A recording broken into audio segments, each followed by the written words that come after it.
My coworker Melissa stole my presentation and got the promotion I'd been working toward for 3 years. She stood in front of the board using my research, my ideas, and even my exact PowerPoint slides while I watched from the back of the room. When they announced her as the new department head, she winked at me and whispered, "Better luck next time."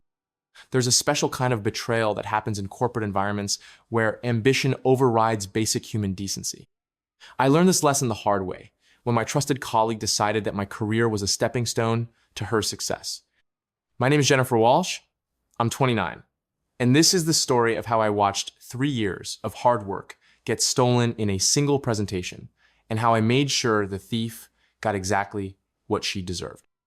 I work as a marketing analyst at Pinnacle Financial, a mid-sized investment firm in downtown Chicago. I'd been with the company for 4 years and had consistently received excellent performance reviews and steady salary increases. More importantly, I'd been positioning myself for a promotion to marketing director, a role that would mean not just more money, but the chance to lead strategy for major client accounts. The opportunity arose in March 2024 when our current marketing director, Patricia Reynolds, announced she was leaving to start her own consulting firm.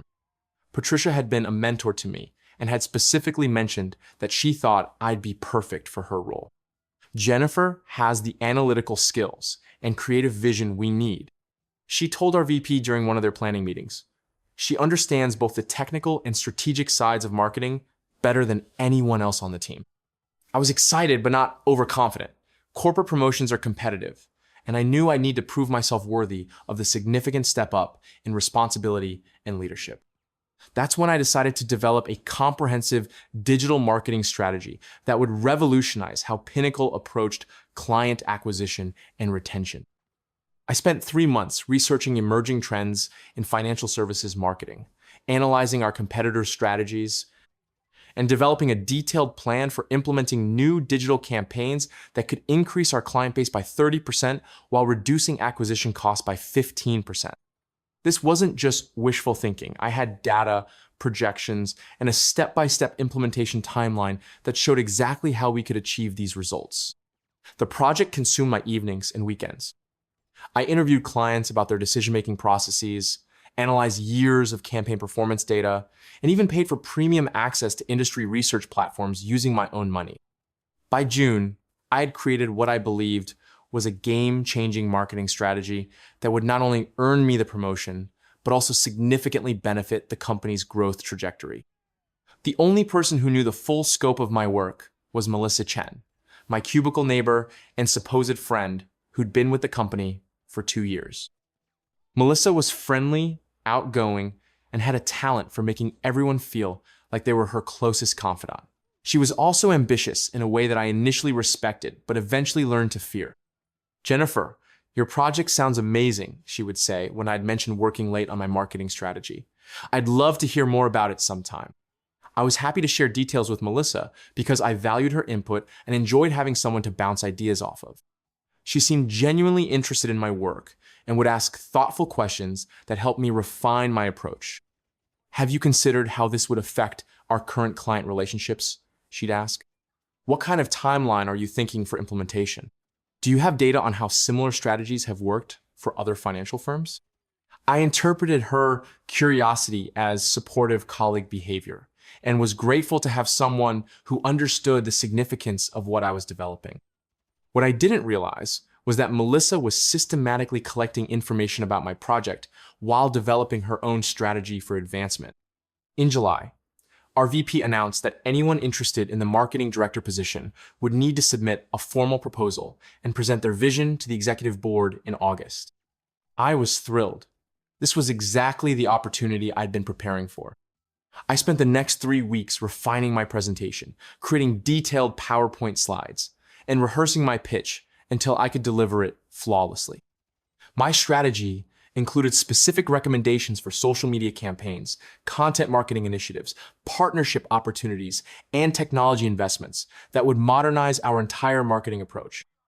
I even created mock-ups of new campaign materials and developed a comprehensive budget that showed exactly how much each initiative would cost and what ROI we could expect. The night before the presentation, I stayed until 10 p.m., putting the finishing touches on my slides and making sure every detail was perfect. Melissa was also staying late, working on her own presentation in the conference room. "Good luck tomorrow," she said as we were both leaving the office. "May the best person win." "You too," I replied. "I'm sure we'll both do great." I went home feeling confident and excited about finally having the chance to showcase the work I'd been passionate about for months. The presentations were scheduled for 2 p.m. the next day in the main conference room. The executive board would hear from all candidates and make their decision by the end of the week. I arrived at the office early that morning to review my notes one final time and make sure my presentation slides were loaded properly on the conference room computer. When I opened my presentation file, I was confused to see that it wouldn't load properly. The file seemed corrupted, and several slides were displaying error messages. I tried reloading from my backup drives, but I was getting the same errors. Somehow, my presentation files had been damaged overnight. "That's strange," I muttered, trying not to panic as I attempted to rebuild my slides from various backup sources. I spent the morning frantically recreating my presentation from notes and backup files. By lunchtime, I had managed to reconstruct most of my slides, but they weren't as polished as my original version. At 2 p.m., we gathered in the conference room. There were 4 candidates for the position: myself, Melissa, and 2 senior analysts from other departments. The presentations were scheduled in alphabetical order, which meant Melissa would go before me. When Melissa stood up to begin her presentation, I was shocked by what I saw. Her slides were nearly identical to mine. The research data, the strategic recommendations, the implementation timeline, even the specific budget projections, everything was exactly what I had developed over the past 3 months. "Digital marketing is the future of financial services client acquisition," Melissa began, using the exact opening line I had crafted for my presentation. She proceeded to present my entire strategy as if it were her own work, complete with the industry research I had purchased, the client interview insights I had gathered, and the competitive analysis I had spent weeks developing. The executive board was clearly impressed. They asked detailed questions about implementation costs, timeline feasibility, and expected ROI, all questions that Melissa answered using information I had provided to her during our casual conversations. "This is remarkably thorough research," commented our CEO. "How long did you spend developing this strategy?" "About 6 months," Melissa replied confidently. "I wanted to make sure I had comprehensive data before making recommendations." I sat in the back of the room, watching my life's work being presented by someone else, while the executives praised her innovation and strategic thinking. When it was my turn to present, I was faced with an impossible situation. My reconstructed slides contained much of the same information that Melissa had just presented, which would make it look like I had copied her ideas rather than the other way around. I tried to differentiate my presentation by focusing on different aspects of the strategy and adding some new elements I hadn't shared with Melissa, but the damage was done. The board clearly saw Melissa's presentation as the original and mine as a less polished version of similar ideas. "Jennifer, your approach is interesting," said our VP after my presentation. "It seems to complement what we heard from Melissa earlier." Complement, as if my strategy was a minor addition to Melissa's work, rather than the foundation that her entire presentation was built on. After all the presentations were complete, we were told that the decision would be announced on Friday. That evening, I approached Melissa in the parking garage. "Melissa, we need to talk about your presentation today." "What about it?" she asked innocently. "You used my research. You presented my strategy as your own work." "Jennifer, I think you're confused. That was months of my own research and development." "Melissa, those were my exact slides. The data about competitor analysis, the client interview results, even the specific budget breakdowns. I shared all of that with you because I thought you were interested in helping me refine my ideas." "I don't know what you're talking about. I developed that strategy independently based on my own research." "You asked me specific questions about my project for weeks. You knew exactly what I was working on." "Jennifer, just because we had some general conversations about marketing trends doesn't mean I stole your ideas. Good strategies often reach similar conclusions because they're based on the same market realities." Melissa's denial was so complete and confident that I almost questioned my own memory of events. "The timeline, Melissa. You presented the exact same implementation timeline that I showed you last week. Timeline planning is pretty standard in project management. Coincidences happen. I realized that Melissa had planned this theft carefully. She'd been asking me questions and gathering information under the guise of friendly interest while developing her own version of my presentation. More importantly, she'd somehow corrupted my original presentation files to ensure that I wouldn't be able to prove that my work was original. Friday morning, our VP called an all-hands meeting to announce the new marketing director. After careful consideration of all candidates, we're pleased to promote Melissa Chen to marketing director, effective immediately. The room erupted in applause. Melissa smiled graciously and gave a brief speech about her vision for the department's future. As people began congratulating her after the meeting, Melissa approached me with a sympathetic expression. "Jennifer, I want you to know that this doesn't change anything between us," she said quietly. "I hope we can continue working together as a team." Then she leaned closer and whispered, "Better luck next time." The smirk on her face made it clear that she knew exactly what she had done and felt no remorse about it.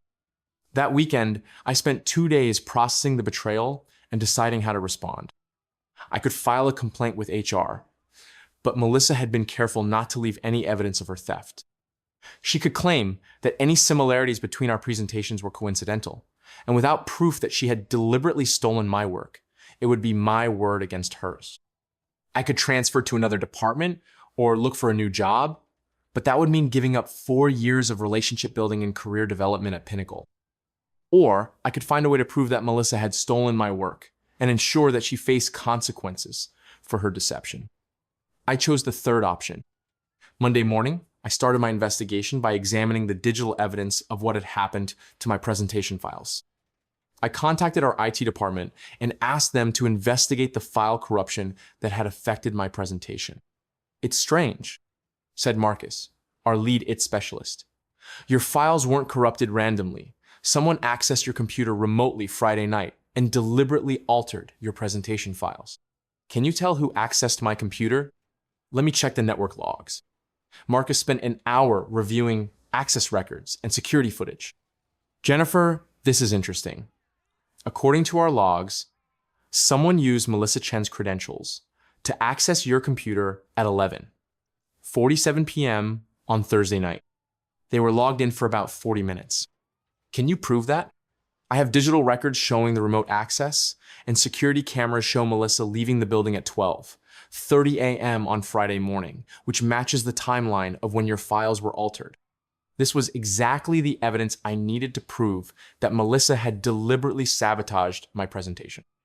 But I needed more than just proof of the sabotage. I needed to prove that she had stolen my strategy.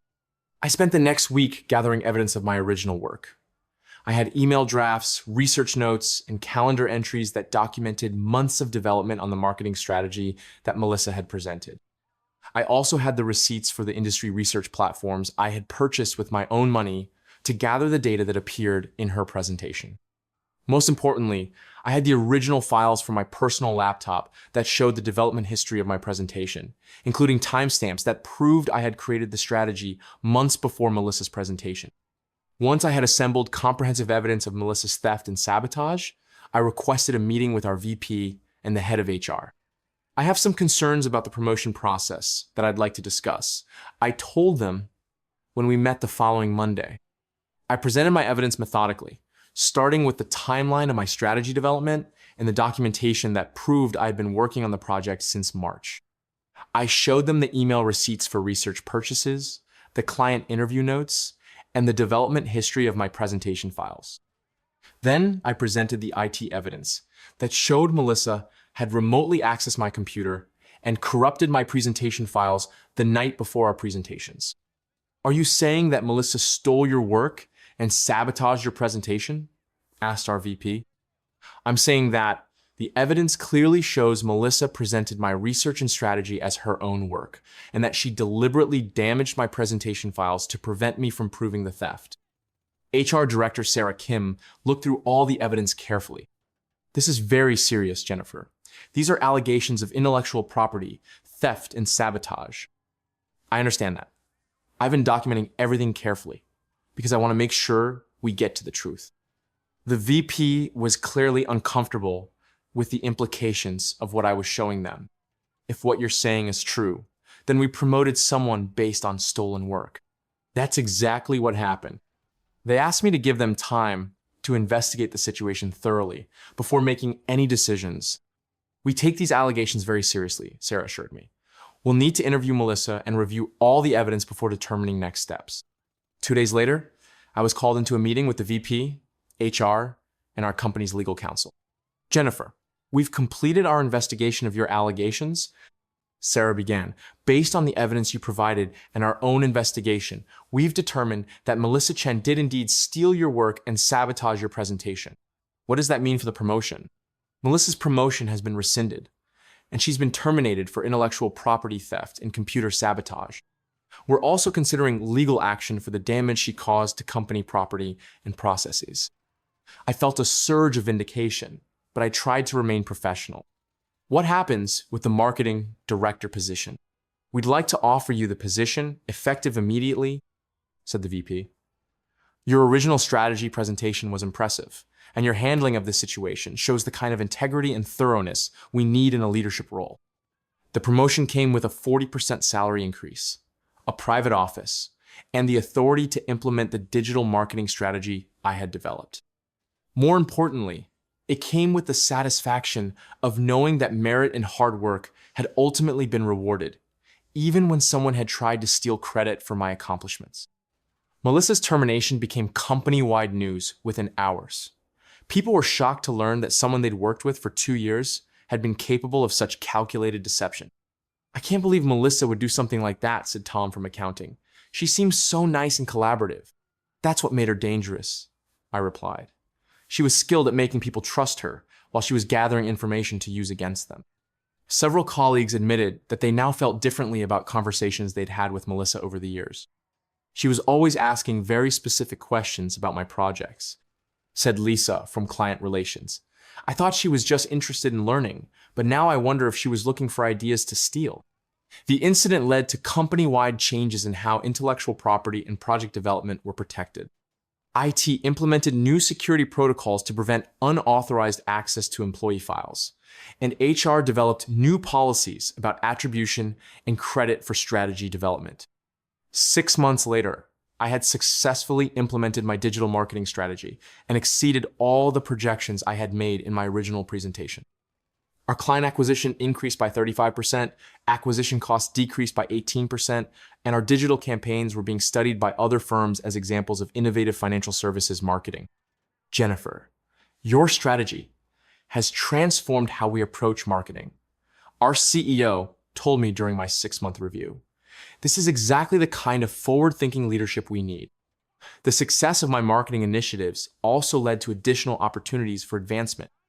I was invited to speak at industry conferences, contribute to marketing publications, and serve on the board of our local financial services association. As for Melissa, I heard through industry contacts that she had struggled to find new employment after word spread about her termination for intellectual property theft. References are everything in this business, explained a recruiter I knew. When HR departments hear about theft and sabotage, they won't touch a candidate regardless of their other qualifications. Melissa's attempt to steal my career advancement had ultimately destroyed her own professional prospects while accelerating mine. Looking back, I'm grateful that Melissa's betrayal happened when it did. If she had been more subtle about her theft, or if she hadn't sabotaged my computer files, she might have gotten away with stealing credit for my work. But her greed and overconfidence led her to make mistakes that provided the evidence I needed to prove what she had done. The experience taught me valuable lessons about protecting my work and being cautious about sharing proprietary information with colleagues, even ones who seem trustworthy. It also taught me that justice in corporate environments isn't always immediate, but it's often thorough when the right evidence is presented to the right people. Melissa thought she could steal her way to success by taking credit for other people's work. Instead, she destroyed her own career while ensuring that the person she tried to cheat received the recognition and advancement they had earned. Sometimes the best revenge is simply making sure the truth comes to light. The promotion I received wasn't just compensation for the work Melissa had stolen, it was recognition of the integrity and professionalism I had shown in handling a difficult situation. And my success in the role proved that I had deserved the promotion based on merit all along. Melissa had tried to shortcut her way to advancement by stealing from a colleague. In the end, her shortcut led to a dead end, while my hard work led to exactly the career growth I had been working toward. The best part is knowing that every success I achieve in this role is built on my own abilities and efforts, not on stolen ideas or sabotaged competitors. That's a foundation that no one can take away from me. But the story doesn't end with Melissa's termination and my promotion. The investigation revealed that her betrayal went much deeper than I had initially realized. 2 weeks after Melissa's firing, I received an email from Patricia Reynolds, my former mentor who had left to start her consulting firm.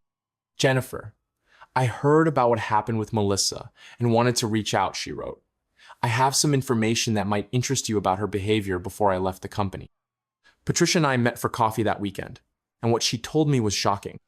"Melissa approached me about 3 months before I announced my departure," Patricia explained. "She started asking very specific questions about you, your projects, your relationship with senior management, and what you might be working on for your promotion pitch." Patricia showed me a series of text messages from Melissa where she had asked for introductions to industry contacts, claiming she was working on a groundbreaking marketing strategy. She specifically asked me to introduce her to Robert Chen at Digital Marketing Innovations, Patricia said. "That's the consulting firm you paid for premium research access, isn't it?" I felt sick. Yes, that's exactly where I got some of the data for my strategy. Melissa contacted Robert and convinced him that she was the lead on Pinnacle's digital marketing initiative. She got him to share advanced research and industry insights that weren't available through standard channels. This meant Melissa hadn't just stolen my presentation, she had used my mentor's credibility to enhance her theft with additional research I couldn't have accessed on my own. I shared this information with our legal counsel, who was building a case against Melissa for intellectual property theft. "This shows premeditation and sophisticated planning," explained our attorney, Michael Torres. "Melissa wasn't just opportunistically stealing your work, she was deliberately positioning herself to take credit for your innovations while undermining your credibility." The investigation expanded as more evidence emerged. IT discovered that Melissa had accessed several employees' computer files over the past year, always during late-night hours when she was supposedly working alone. "She wasn't just targeting you," Marcus from IT told me. "She accessed files belonging to anyone who might be considered for advancement opportunities." We discovered that Melissa had been stealing intellectual property from at least 8 different employees over her 2 years with the company. She had been systematically mining her colleagues' work to build a consulting business on the side. Melissa was running her own consulting practice, explained Sarah from HR. She was selling our intellectual property to competing firms while collecting a salary from us. The scope of deception was breathtaking. Our legal team estimated that Melissa's theft had cost Pinnacle over $500 in lost competitive advantage. "This isn't just employee misconduct," Michael Torres explained. "This is industrial espionage on a significant scale." The company pursued both civil and criminal charges against Melissa. The case attracted attention from federal law enforcement agencies that investigate corporate espionage and trade secret theft. This kind of systematic intellectual property theft is a serious threat to business competitiveness, explained FBI agent Lisa Chang when she interviewed me about Melissa's activities. "My role in exposing Melissa's crimes made me a key witness in both the civil and criminal cases. I spent hours providing testimony about her methods, the information she had stolen, and the damage her activities had caused. The betrayal had initially damaged my ability to trust colleagues, making me paranoid about sharing ideas. But working with HR, I developed new strategies for maintaining appropriate boundaries while still fostering collaboration. Share concepts and strategies, but keep implementation details private until projects are officially launched," Patricia advised me. "And always document your ideas with timestamps so you can prove ownership if necessary." I also worked with HR to develop new team protocols that would protect everyone's intellectual property while maintaining collaborative relationships. We're implementing new project management systems that will automatically document who contributes what to each initiative, Sarah explained. The new systems included digital watermarks on presentations, automatic version control for shared documents, and clear attribution requirements for all strategic recommendations. 6 months after my promotion, I had successfully implemented my digital marketing strategy and exceeded all the projections I had made in my original presentation. Our client acquisition increased by 35%, acquisition costs decreased by 18%, and our digital campaigns were being studied by other firms as examples of innovative financial services marketing. The success led to additional opportunities for advancement and speaking engagements at industry conferences about both marketing innovation and intellectual property protection. Your experience with Melissa has made you an expert on something that every company needs to understand, Patricia told me. You should consider developing this into a consulting specialty. I began offering workshops to other companies about recognizing and preventing intellectual property theft by employees. The demand for this expertise was surprisingly high. Most companies focus on external threats like hackers, I would explain during my presentations. But some of the most damaging theft comes from trusted employees who have legitimate access to valuable information. The criminal case against Melissa concluded 18 months after her termination. She was convicted on multiple felony charges, including theft of trade secrets, computer fraud, and conspiracy to commit industrial espionage. She was sentenced to 3 years in federal prison and ordered to pay restitution of $1.8 million to Pinnacle and other affected companies. The civil case resulted in additional financial penalties and a permanent injunction preventing Melissa from working in marketing or consulting roles for any company that competed with Pinnacle. But the most satisfying outcome wasn't the legal punishment, it was the positive changes that resulted from exposing her crimes. Pinnacle implemented comprehensive intellectual property protection systems that became a model for other companies in our industry. Our employee training programs on collaboration and attribution were adopted by several other firms. 2 years after the Melissa incident, I was promoted to VP of Marketing and Strategic Development, with responsibility for not just our marketing initiatives, but also our intellectual property protection programs. Jennifer has proven that integrity and innovation go hand in hand. Our CEO announced when promoting me, her leadership has made us both more creative and more secure as an organization. I also maintain my consulting practice, helping other companies develop systems for protecting employee innovations while fostering collaborative environments. The experience with Melissa taught me that betrayal, while painful, can also be a catalyst for growth and positive change when handled with integrity and determination. She tried to steal my career advancement and ended up accelerating it beyond what I had originally imagined possible. Her theft of my work led to expertise and opportunities that never would have existed if she had simply competed fairly for the promotion we both wanted. Most importantly, her betrayal taught me that the best revenge isn't personal, it's systemic. By exposing her crimes and helping prevent similar theft from happening to others, I turned her selfish actions into a force for positive change that benefited far more people than just myself. Melissa thought she could build a career on stolen ideas and manipulated relationships. Instead, she destroyed her own future while helping me build mine on an unshakable foundation of integrity and expertise. Sometimes the best outcome of betrayal is discovering that you're stronger, more capable, and more valuable than the person who tried to steal from you ever realized.